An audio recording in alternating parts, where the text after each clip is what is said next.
Boa noite. Meu nome é Luciano. Tenho 26 anos e vou relatar um fato que aconteceu comigo no ano de 2018, na cidade de Conselheiro Pena, em Minas Gerais. Essa é uma história verídica, onde contarei a minha experiência sobrenatural. Apesar de vir de uma família católica, sempre fui uma pessoa fascinada por assuntos do mundo espiritual. Eu e meu amigo Lauro ficávamos enlouquecidos com histórias sobre o ocultismo. Lauro e eu crescemos no mesmo bairro e estudamos na mesma escola desde o pré-primário. Eu continuei os estudos, fiz o curso técnico e me ingressei na faculdade de Engenharia da Mineração. Lauro, ao contrário, parou de estudar na 8ª série. Não gostava de trabalhar, de estudar e nem mesmo de frequentar a igreja. Para falar a verdade, eu também não.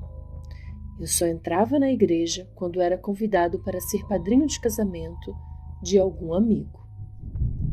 O tempo foi passando e Lauro começou a perceber que seus amigos e colegas prosperavam. Um conseguiu se formar engenheiro, outro comprou uma casa, outro casou e formou família. Porém, Lauro continuava na mesma situação de sempre, desempregado, sem estudo, sem ocupação, sem propósito de vida. Embora não gostasse de fazer nada, Lauro era ambicioso e por isso escolheu um caminho que pensava ser o mais fácil para vencer na vida.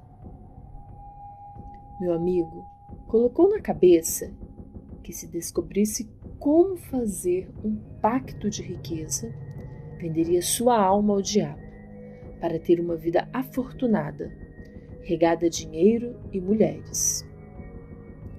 Obcecado pela ideia do pacto, Lauro passava seu tempo pesquisando sobre o assunto, visitando terreiros de candomblé e umbanda, participando de sessões de mesa preta, na tentativa de encontrar alguém que lhe ensinasse o macabro ritual.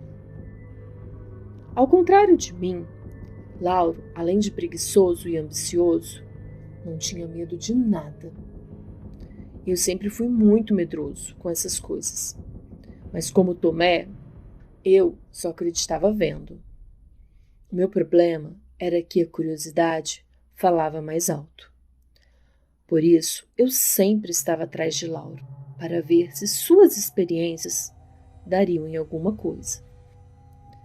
Lauro me chamava para ir a lugares abandonados durante a noite, e lá ele acendia velas vermelhas, velas pretas e ficava chamando pelo diabo. Dizia que desejava fazer um pacto. Gritava para que o diabo aparecesse, pois estava disposto a vender a sua alma. E eu sempre à espreita, como um aprendiz de feiticeiro, me tremendo de medo e observando a tudo atentamente. Enquanto Lauro gritava, chamando pelo diabo, eu rezava o terço para que ele não aparecesse. E Lauro quase me batia quando olhava para trás e me via ajoelhado, rezando o rosário e fazendo o sinal da cruz a todo momento. E como nada dava certo, a culpa sempre caía em minhas costas. Lauro repetia esse mesmo teatro demoníaco nas encruzilhadas, dentro de matas, à beira da cachoeira e até em cemitérios. Chamo de teatro porque chegava a ser engraçado, já que Lauro se dava ao trabalho de fazer uma maquiagem específica para o momento. O ritual era sempre o mesmo. Ele acendia velas pretas, vermelhas, as organizava em forma de círculo, se ajoelhava em meio às velas e ficava chamando pelo demônio, dizendo: "Apareça, meu amigo diabo, a qualquer hora, a qualquer dia, para fazer um negócio. Querendo ser meu sócio, me ajudar a ganhar na loteria. Em troca, lhe dou minha alma. Faça dela o que quiser. Não ligo de me ornar seu escravo, desde que me dê dinheiro e mulher. Embora eu nunca desejasse acordo com ninguém, Lauro tinha atrevimento de pedir por ele e por mim. Eu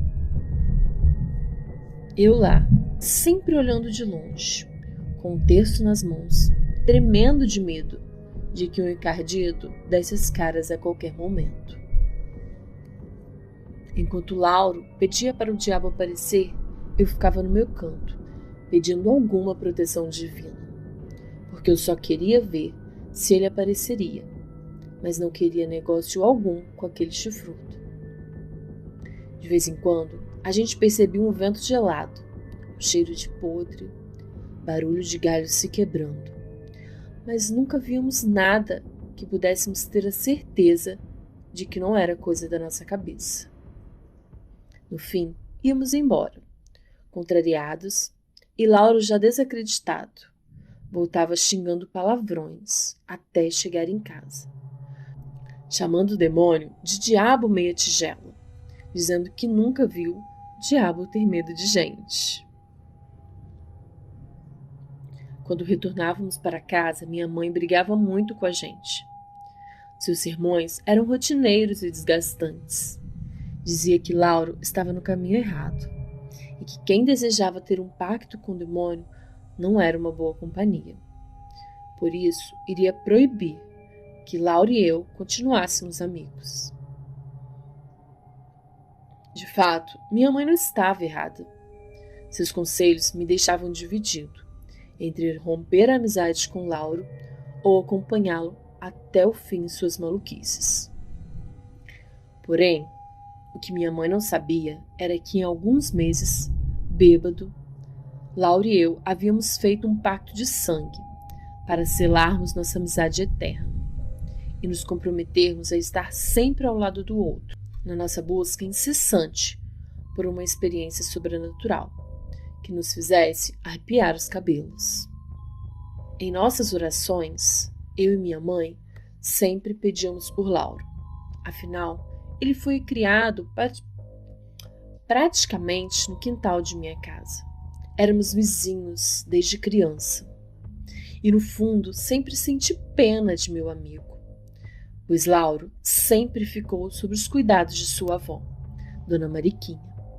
Foi criado sem pai, sua mãe morreu de overdose e seu único irmão cumpria pena por estupro num presídio da região. Certa noite, em casa, me arrumando para encontrar com minha noiva, quando Lauro, eufórico, me chamou no portão. Olhei da janela e Lauro fez um sinal para que eu abrisse logo o portão, porque tinha algo importante para contar.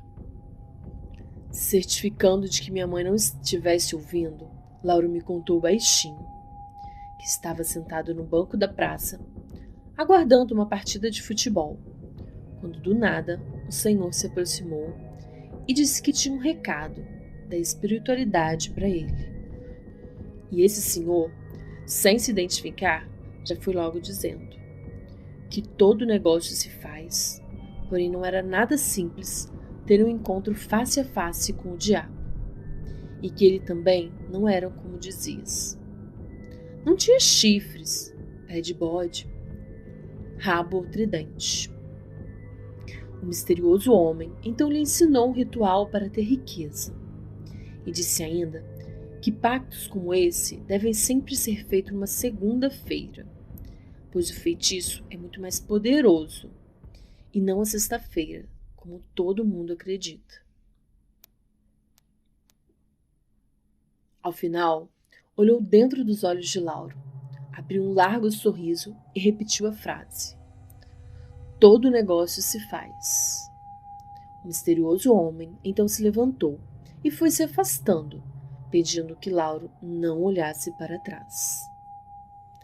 Lauro continuou sentado no banco da praça, sem saber o que pensar e o que fazer, achando tudo aquilo muito estranho. Minutos depois se levantou e perguntou a uma senhora que observava seu neto no banco ao lado se ela havia visto para onde o homem com quem acabara de conversar havia ido. E, para sua surpresa, a senhora respondeu a Lauro que não havia homem nenhum conversando com ele. Na verdade, ele estava conversando sozinho. O feitiço era o seguinte: Lauro precisava ir a um velório e permanecer a noite toda no local. Antes do enterro, era preciso colocar 3 moedas antigas dentro da boca do defunto. Assim, aquela alma seria comprada e escravizada para quem colocasse as moedas, trabalhando por toda a eternidade, para que o seu comprador conquistasse riqueza, poder e mulheres. No dia seguinte, ao enterro, o comprador da alma deveria ir ao cemitério onde o defunto foi enterrado e, exatamente à meia-noite, recitar as seguintes palavras de seu túmulo: Você agora é meu servo e trabalhará para me dar riqueza, poder e mulher por toda a eternidade. Em seguida, Lauro deveria sacrificar uma galinha preta, beber um pouco de seu sangue e acender velas pretas aos pés do cruzeiro, pedindo a intercessão do demônio. Como no dia seguinte seria uma segunda-feira, Lauro já me intimou para uma peregrinação pela cidade, à procura de um velório, para que pudéssemos colocar à prova o feitiço aprendido. Entregou-me 3 moedas antigas e pediu para que guardasse comigo, pois ele certamente as perderia. E foi embora, contando segundos para chegar no outro dia. Porém, para minha tristeza, na manhã do dia seguinte, bem cedinho, fomos acordados com gritos estridentes. Uma verdadeira confusão vindo da rua. Minha mãe rapidamente foi até o meu quarto e, assustada, me gritou: Luciano, acorda! Aconteceu alguma coisa terrível na casa de Lauro. Apavorado, me levantei e mal vesti a roupa. Minha mãe retornou com a notícia de que meu amigo Lauro havia se enforcado e estava pendurado no pé de manga que havia no fundo do quintal de sua casa. Eu não pude acreditar. Algo estava errado. Lauro estava empolgado e cheio de planos com a nossa aventura espiritual. Tenho certeza de que meu amigo jamais tiraria sua própria vida. Não havia motivos para isso. Ao ver Lauro dependurado por uma corda em cima do pé de manga, onde vivemos os melhores momentos de nossa infância, foi doloroso demais. Meu mundo desabou e a triste notícia rapidamente correu à cidade. O velório do meu amigo ficou lotado. Ninguém acreditava que Lauro havia tirado a própria vida. Com o coração despedaçado, acompanhei tudo de perto, desde a liberação do corpo pelo IML até a escolha da roupa para o enterro. Enquanto velava Lauro, comecei a pensar se o seu suicídio não seria obra do demônio, pois quase toda semana estávamos nós, em algum lugar, tentando invocá-lo. E todo mundo sabe que se mexer com essas coisas não é brincadeira. Tudo tem seu preço e para tudo há consequências. Não sei por qual motivo, lá por volta das 3 horas da madrugada, um cheiro de podre começou a tomar conta da capela. Me aproximei de Lauro e percebi que estava com os olhos e a boca aberta. Imediatamente me lembrei do feitiço e das moedas antigas que Lauro havia me dado para guardar na carteira. Pensei se Lauro estava tentando me dizer para fazer o ritual aprendido com ele mesmo, para ver se realmente funcionaria. E não perdi tempo. Me debrucei sobre o caixão e discretamente enfiei as 3 moedas antigas na boca do meu amigo e disse: Lauro, você agora é meu servo e trabalhará para me dar riqueza, poder e mulher por toda a eternidade. O enterro aconteceu e no dia seguinte dei continuidade ao ritual. Fui tremendo de medo até o túmulo de Lauro. Proferi novamente as mesmas palavras. Lauro, você agora é meu servo e trabalhará para me dar riquezas, poder e mulheres por toda a eternidade. E acendi velas pretas aos pés do cruzeiro, pedindo a intercessão para o diabo. Os dias se passaram e dei continuidade à minha vida modesta, embora amargando o luto da perda do meu grande amigo. Mais ou menos 6 meses após a morte de Lauro, comecei a sonhar e também a ouvir vozes do meu amigo, desencarnado, proferindo palavrões, me chamando de traidor e dizendo que jamais seria meu servo.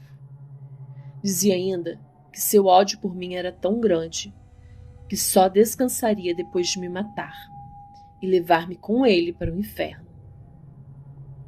Pensei que estivesse ficando louco e contei à minha mãe. Ela disse que tudo isso poderia ser sinais de um estresse pós-traumático e que ela marcaria uma consulta com uma psicóloga para me ajudar a superar essa fase difícil. O grande problema era que minha mãe não sabia de nada do que eu havia feito, nem do pacto de sangue, nem do ritual macabro. Daí por diante, começou a acontecer coisas ruins em minha vida e dentro da minha própria casa. Onde eu chegava, todos reclamavam do cheiro de podre que me acompanhava e tomava conta do ambiente. Os mais íntimos esbravejavam comigo e me acusavam de ter peidado perto deles. Em casa, a todo momento, alguém me perguntava se eu estava cagado e me chamava de porco e mal-educado. Aquela situação era constrangedora e irritante. Embora eu estivesse acabado de tomar banho, o cheiro rapidamente aparecia e dava a impressão de que realmente estava me acompanhando. O odor era tão ruim que minha mãe, certo dia, acabou jogando o colchão de minha cama fora e comprando um novo. Ela limpava meu quarto com vinagre, na tentativa de purificar o cheiro do ambiente. No trabalho, as coisas também andavam esquisitas. A equipe que era tranquila, unida e brincalhona, tornou-se um ninho de cobras. As pessoas semeavam a discórdia e a mentira. Fui acusado de assédio. Depois fui acusado de furto. Parecia um pesadelo, um verdadeiro inferno. Como diz mineiro, meu nome andava mais sujo do que pau de galinheiro dentro da empresa. E por causa disso, fui despedido.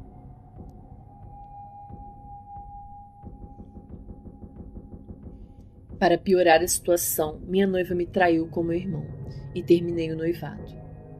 Por se tratar de uma cidade pequena, aquilo para mim era uma grande vergonha sem tamanho. Onde eu passava, sempre ouvia uma piadinha de mau gosto. E assim, eu acabava me envolvendo em brigas na rua.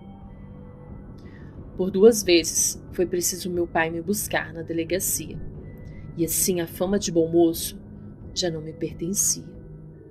Sempre fui um cara pacífico e nunca me envolvi em brigas ou coisa errada. Para vocês verem como minha vida estava diferente. Possuído de raiva e ciúmes, dei 2 facadas em meu próprio irmão, durante o almoço de família, após descobrir que ele estava namorando com minha ex-noiva. E por isso meu pai me colocou para fora de casa.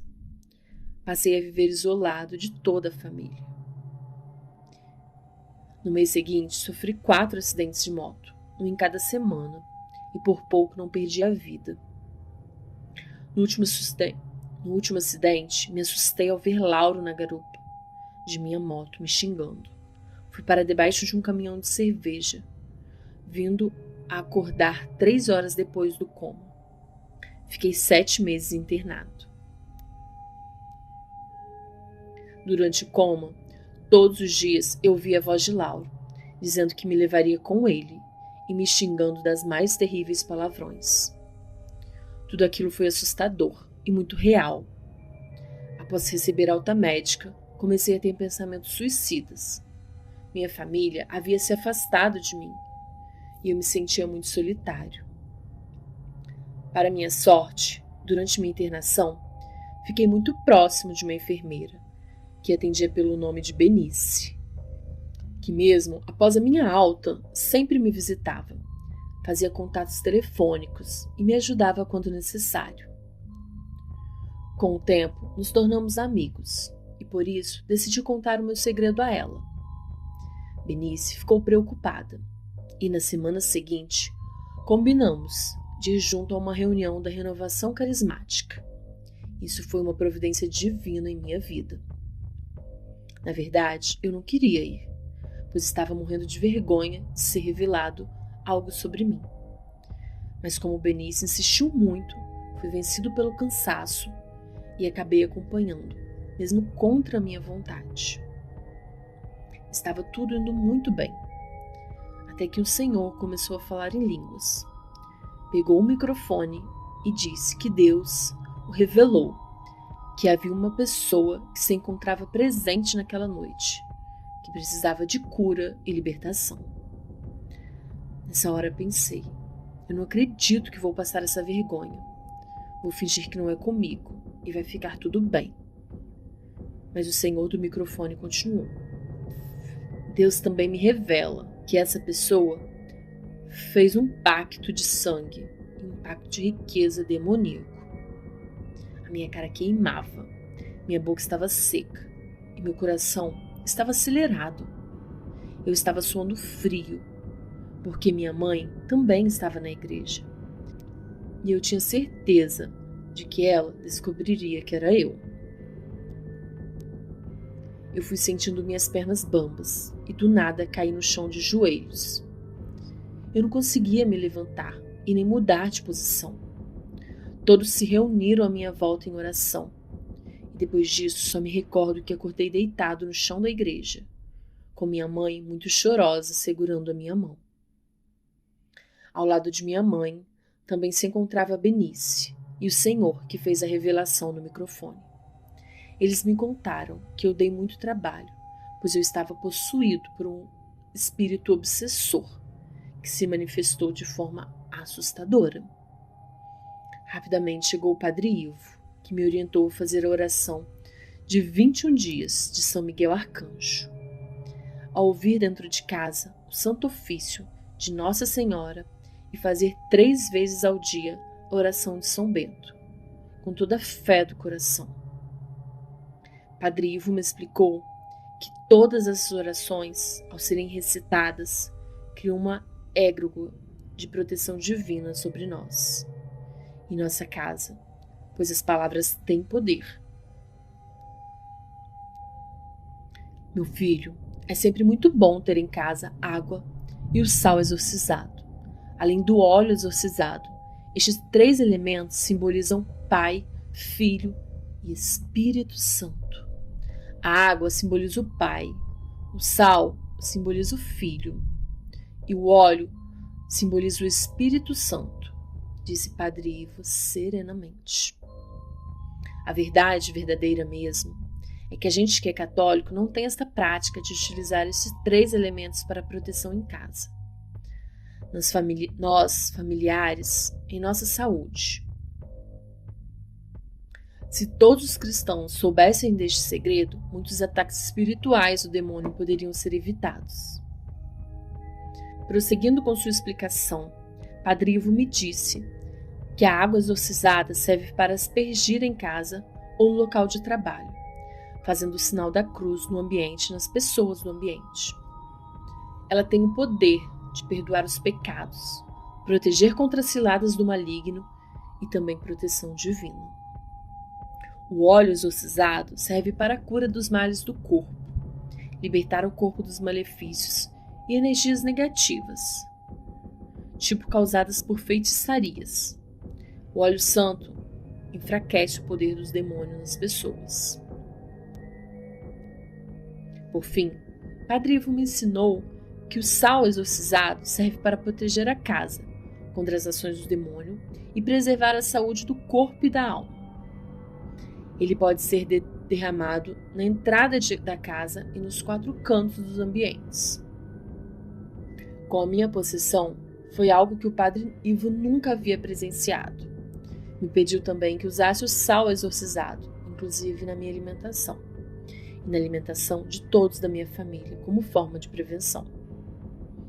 A água exorcizada deveria ser bebida por todo mundo lá de casa, e que a gente deveria fazer o sinal da cruz com a água. E em seguida, deveríamos também fazer uma pequena cruz na nuca, bem acima do pescoço, exatamente naquele primeiro ossinho da coluna, pois Padre Ivo me ensinou que geralmente é por ali que o mal entra em nosso corpo. Após esse episódio, não deixei de frequentar a igreja, de tomar a comunhão aos domingos e nem mesmo de participar da renovação carismática. Sempre que sou convidado, dou testemunho na igreja, para que todos saibam do poder infinito do nosso Deus e como sua misericórdia me devolveu a vida. É por isso que no cemitério não é lugar de pedir coisas ruins. Tudo que se planta em vida dá frutos na espiritualidade, coisas ruins e coisas boas. Cuidado com o que você pede. Esse foi o meu relato. Fiquem com Deus e boa noite.